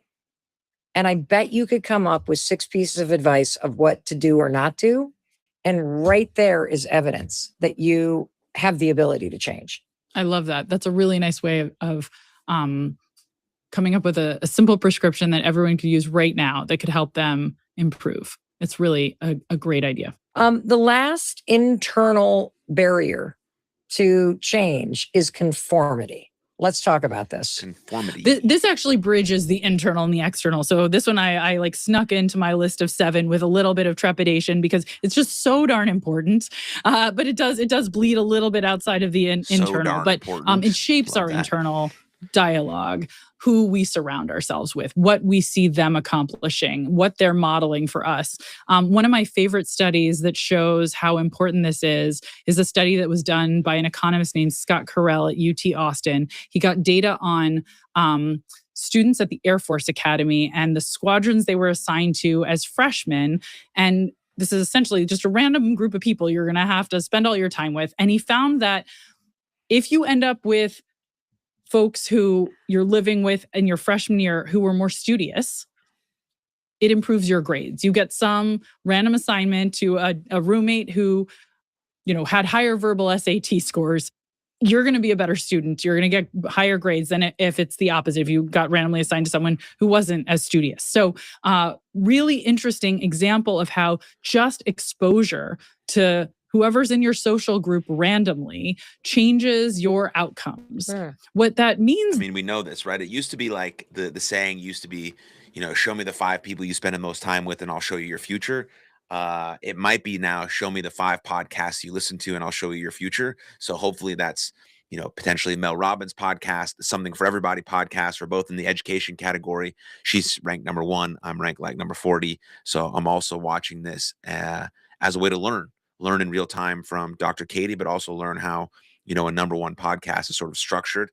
So hopefully my podcast can keep growing in the charts as well. But like who you spend your time with is very important. The relationships you cultivate are very important. We know social contagion is a very real thing in a positive and a negative regard, right? You want people who are going to hold you accountable, who are fucking excited when you win, who pick you up when you're down, when you can't really stand yourself because everything just seems so dark. You want those people around you. And it takes time to find those types of people. And I know Dr. Katie is not specifically talking about relationships, but I am talking about relationships. Harvard did an 85-year study, and great health and great relationships are the cornerstone of living the good life. And we have to work at them like anything else. If you want to have real, robust, strong, powerful, reciprocal relationships, you have to work at them day in and day out. And those relationships you have will dictate the course of your life. Though, is that actually we are constantly being shaped by whoever it is that we work with, whoever it is we're married to, our social group. The behaviors that they model, whether that's, in the case of the college roommate situation, they stay in and work late on Fridays, so I think that's normal and I should too, or they're really into exercise, or they are a party animal. We start to think, oh, this is normal behavior. This is how I. Good to know. Your social group shapes your outcomes. The people you live with, work with, and love change what you do and who you become. Yes, basically what I just said. Should behave Fantastic. too. This is what I'm capable of, because that's what other people are signaling to us. What's normal, what's desirable, and what is possible. And so often that's a barrier. If you are surrounded by other people who are not pursuing the kinds of goals that you really aspire to achieve, they can hold you back by giving you a false belief that this isn't possible for someone like you. But if you seek out friendships, relationships, work companions, mentors, etc., who are achieving at a high level, that can show you what's possible. And also, of course, you can literally copy and paste the strategies that are effective for them. And this is another one that feels, I think, obvious once you start talking about it, but that a lot of people aren't thinking intentionally about engineering when they have a goal, looking for friendships, looking to make connections with people who are achieving the specific things you want to achieve and trying to deliberately emulate what it is that they're doing that's working. We did one experiment. This is with Katie Mayer, who's a professor at the University of Alberta, and Angela Duckworth again, where we randomly assigned people to go out and copy and paste someone else's life strategy for achieving a specific goal. Go find somebody who's doing it and copy what's working for them. And another group, we encouraged them to try to achieve the same goal, but we just gave them ideas that had been acquired actually by the copy and paste group. So actually this information out there is exactly the same. It's the same, but some went out and had to obtain it and try to copy someone they knew. And the people who went out and had to obtain it and copy someone they knew did better. They were getting that social interaction, that social information. They're getting information that may be more personally relevant, and they're seeing how it's implemented. And so they're better able to internalize and execute. So think about how can you use the people around you as a tool to help you change. We also talked earlier about tandem goal pursuit. This idea of, if I do it with a friend, that can motivate me because I'm going to feel accountable. I'm going to enjoy it more. And so that's another way that conformity can be flipped from being a barrier to being a solution. The people around us have huge power over what we achieve and whether or not we get to our goals. And so first best is you actually engage with the people. And that's what the research shows.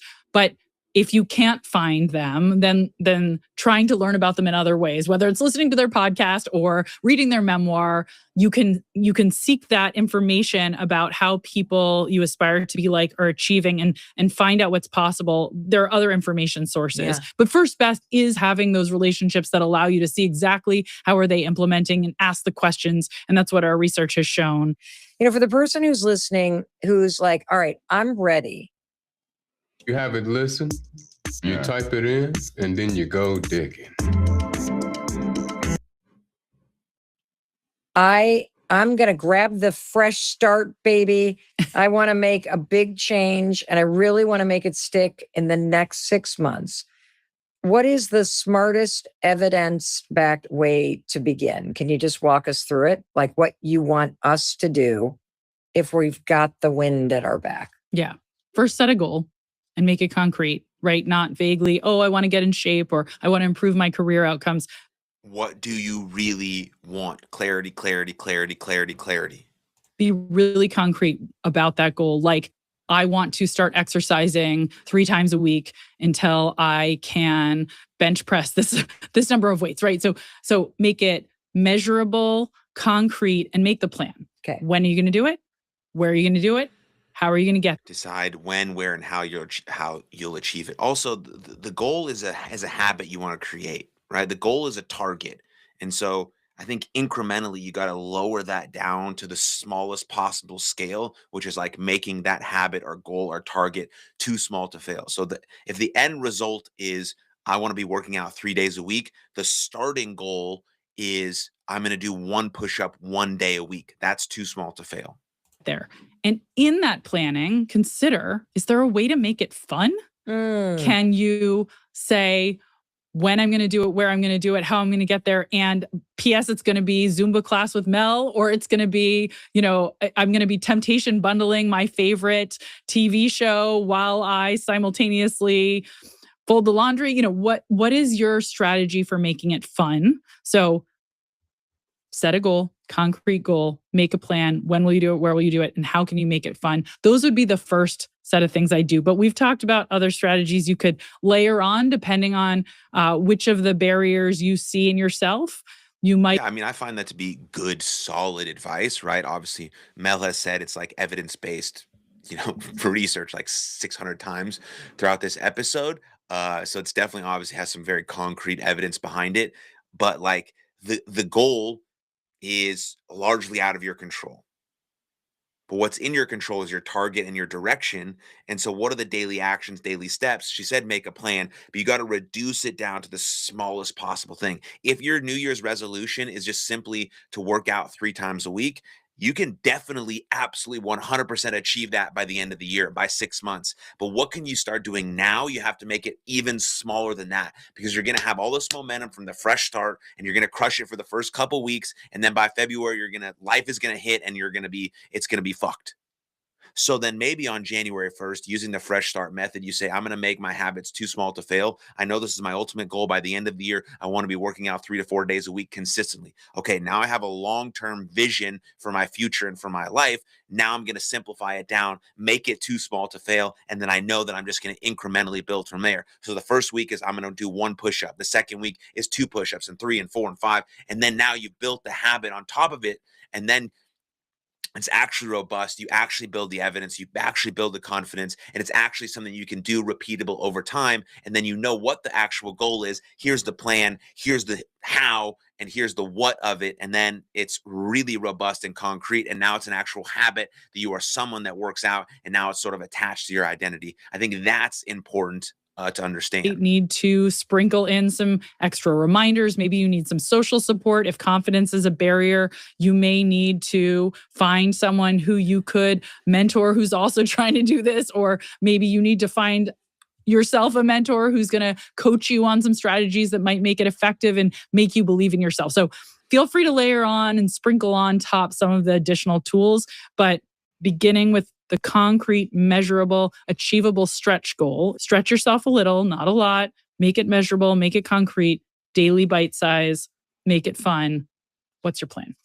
Now, if you had a bottom line, absolutely all the amazing research, the incredible number of tools and strategies, the insights you gave us about the 7 internal barriers. What do you think is the most important thing that you want the person listening or watching to take away from our conversation today? If it is painful to pursue your goal, you will quit. That is simply how we are wired. If you dread it, you're not going to keep doing it. And almost everything we need to accomplish in life. I think there's a difference between painful in terms of it's hard than absolutely dreading it. We know things are going to be hard. I know starting a workout routine and a meditation process and eating right is hard. That's why I'm making that habit too small to fail. And so it's small enough that I know I can absolutely achieve it at the bare minimum sense.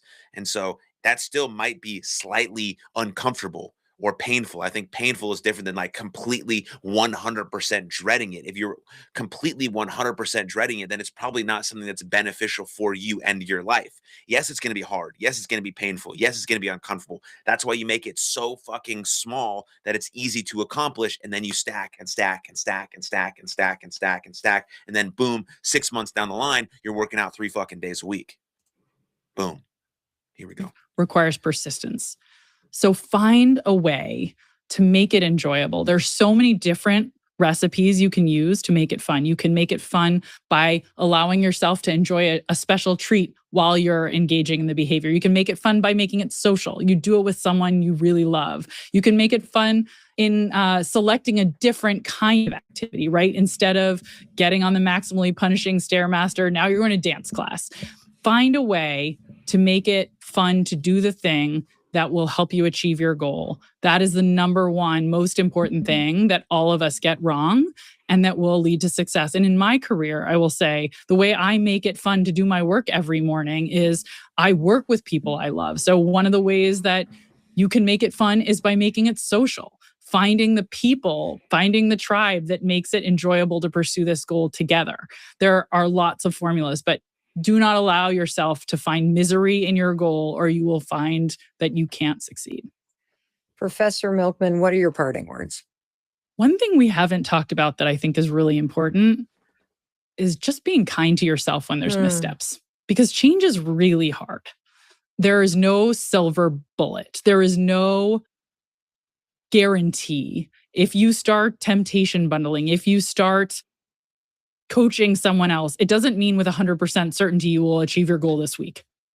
Yeah, there has to be some sort of level of compassion for yourself, because we don't know the unpredictability of life and what's going to get in our way and things of that nature. So it is very, very extremely important to be compassionate to ourselves, but understand what's our why, what do we really want, the thing that's most important to us, why we're doing it, who's going to hold us accountable, who do we share this with, and then what are the actual steps and strategies that we can take, and knowing that it's okay to miss one day, but it's not okay to miss 2 days. And how can we prevent that from happening by, again, building these non-negotiables, these sort of algorithms into our life that make it slightly less friction to get the thing that we want. We're going to have missteps. We are human. We're fallible. It's part of the way we are designed. And so give yourself grace. Recognize that setbacks are just part of the journey, and have a growth mindset. Give yourself flexibility as you are pursuing these goals. It's really important to allow yourself a day where things go wrong. Brad Stolberg has this great idea called rugged flexibility, which I really like. It's like I'm sort of rugged in these like really important things that I know I need to get done, but I'm flexible in a sense like life happens. Sometimes I didn't get enough sleep, or I was up all night, or I had to do something extra here. So I'm a little flexible in when and how I might do these things, but I'm really rugged in knowing that they're non-negotiables in my life. And so I do like that idea in terms of habit change and formation and chasing excellence and things like that. I have a colleague named Marissa Sharif who's done wonderful work showing that if you set a really tough stretch goal for yourself, I'm going to meditate 7 days this week. That's my goal.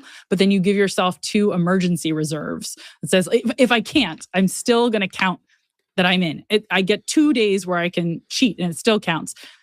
Those people who do that instead of saying my goal is 5 days this week, which is, by the way, identical, they're twice as successful. So stretch yourself, but give yourself grace. Allow yourself to acknowledge there are emergencies.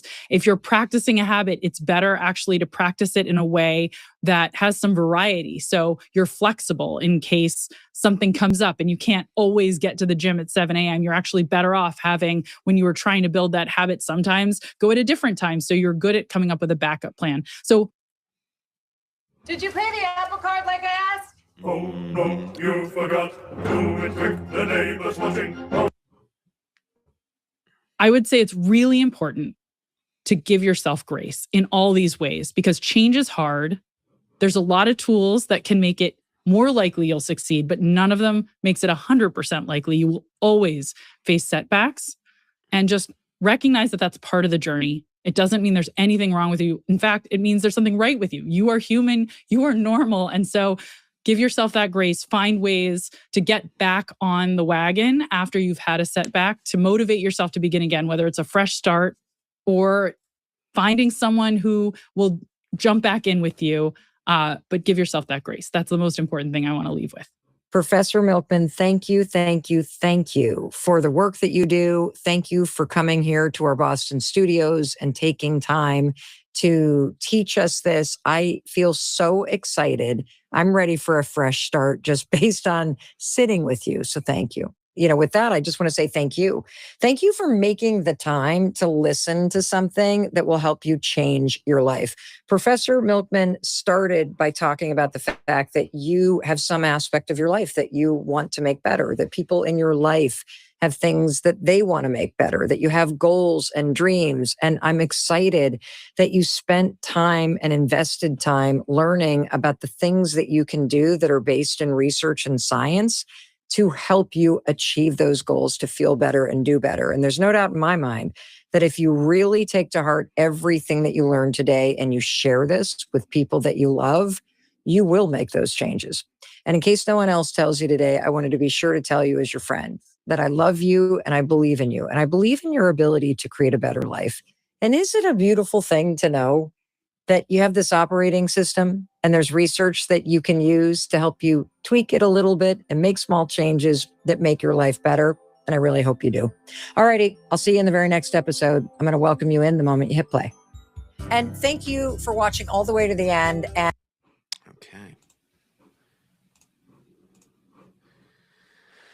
Very good. That's the end of the episode. Yeah, I found the episode, like, obviously the information presented from Dr. Katie was really good. She's obviously done a ton of research, 20 years of research, really robust information.